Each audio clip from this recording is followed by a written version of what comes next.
Camber Expert Carbon EVO 29er. I don't know. I would just put it down as straight out like.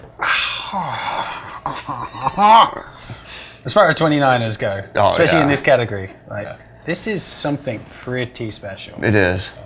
Yeah, no, this everything, all the criticisms that people lob at 29ers and being slow and sluggardly and cumbersome, this bike just takes all that and just beats it to a pulp and proves that, no, you can make a 29er, make it nimble, make it a hell of a lot of fun to ride. The bike just kicked ass. It was amazing how good this bike was. I mean, both from the geometry perspective, but the component spec. And this is the EVO, right? So this is the pimped out version, the way that the product managers of Specialized spec it themselves. Not just pimped, but like there's some interesting choices. I mean, in the current paradigm of product managers and how they spec things, like this bike could be considered weird. Yeah. But it's so damn right. Yeah, weird in the right way. I mean, like the fork at the front? Yeah, so they take a pike, which is the fork we keep like pleading to be on the bikes, right? Which hashtag game changer, I think we're seeing everywhere. But it's right. It's an awesome fork. They took it and they chopped it down, right? It's totally hot rodded. It's a 120 fork instead of the longer travel pikes that you're used to seeing. But you get the stoutness out of that fork, which is, again, it's not what you expect. And the Camber, which is their sort of like sleeper hit trail bike, right? Mm-hmm.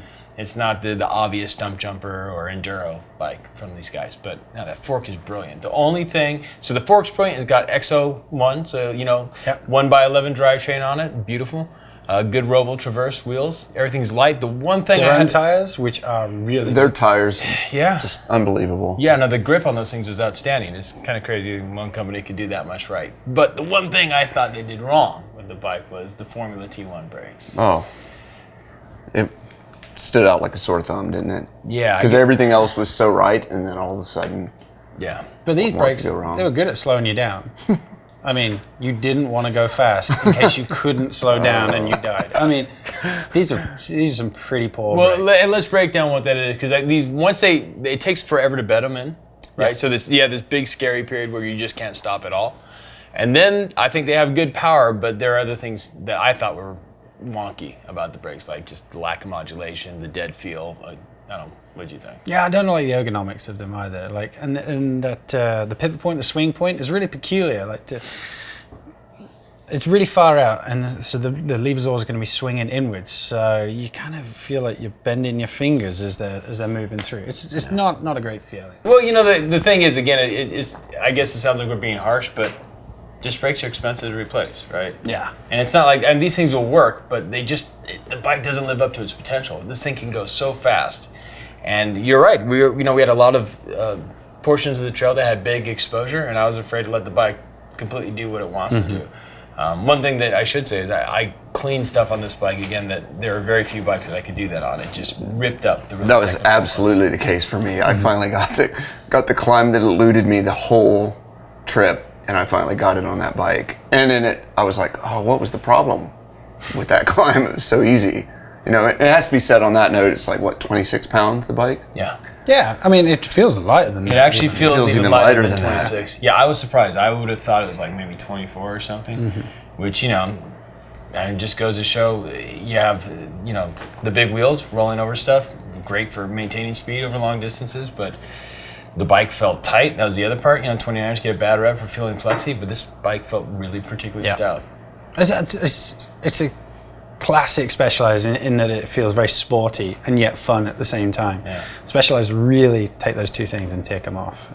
I mean, this kind of bike, you could race on this if you wanted, or you could just go and have this like every ride. You're probably going to go out and have an absolute blast. Yeah. No, if and you're going to be able to ride with your XC buddies on their XC rigs, and you're going to be able to keep up and not have a problem. You're probably going to have like a blast doing it. Yeah. I took about 2 minutes off my fastest time on the course, and because you find yourself just pushing way harder. The only downside was there are a couple times where I definitely pushed the bike to the limits of its travel, because it just feels so good, and then you realize, okay, this is 120. Okay, I forgot about that, but up until those moments, until you hit like a drop, the bike holds its own with bikes with a hell of a lot more travel. I've kind of not been an advocate of the command post quite vocally, and just on this specific trail, I thought it was perfect. I kind of just ran the post in the position that I would never run. Do you know what? I think it's better than one of the other major manufacturers' 3-position cable adjustment posts. It's a bit easier to find that intermediate, medium trail intensity position. No, it's good. It's gotten better. the command post, but at $6,000, which is what you're paying for this, I still would have liked to have seen a higher end post from like a RockShox Reverb or again a Kindshock Lev. I mean, 3-position, as good as it gets, is still nowhere near as good as a post with infinite travel adjust. I would have, at that much money, I think you should have had it. Yeah, I would be surprised if Specialized aren't developing something like that and trying to improve on that product. They're going to have to. And just waiting until they get it right. They are in a specialized way, yeah. Yeah. But what about $6,000? Like, what's the alternative on this bike? Well, you can get another EVO. You can get the same kind of basic bike without a carbon frame, so pure aluminum, $3,000. So half the cost. Now, of course, you're not getting the pike up front, which is a bit of a bummer. You're getting a Reba RL29er fork. But still, you get a lot of the same performance. I mean, well, I'd have to ride the bike before I could really say that, because the carbon frame does lend a lot of stiffness. But, you can get a lot of the same benefits for about half the cost. There's a couple of other things I think are really interesting about this bike. The SWAT system. So it had the chain brake and the head tube. Yeah. I don't think we had the bottle cage fixed to our bike, but it should have the multi-tool on the bottom as well. Right. Like, those things are smart. Yeah. We talk about like added value on bikes, but it's coming with a chain breaker in the head tube. Right, which is something that no one even thinks about, right? Yeah, like, some bikes just come with a beer cap attached to the head tube. Yeah, no, like, why did they even do that, right? But it's cool, because they're thinking of the rider at the end of the day. Exactly, it's a rider. Things break, right? And you're way out in the middle of nowhere, and it's cool that they're even thinking about that in the first place. Another thing that doesn't sound particularly sexy, but is really cool, is, again, the auto sag feature on the shock, right? Getting the suspension set up is absolutely key. Otherwise, it doesn't matter how good the bike is or how expensive it is, it's going to ride like crap. And the fact that you just pump that thing up to 300 PSI, push down on it while you're sitting on it, and it's perfect, it's pretty awesome. Yeah. I think it's worth saying that, like, the Camber, we haven't even paid much attention to this bike over the years, right? It's kind of like the ugly sister. Yeah. In the Specialized EVO, line. the Stumpy. Yeah, they've got all these super attractive bikes all around it, and then if you want to go all race, you're going to go like with an Epic, and then there's lonely Camber, kind of out there in the wasteland with no one listening to. But I think this bike, and I'm sure some of the other Cambers in line, should get people rethinking that.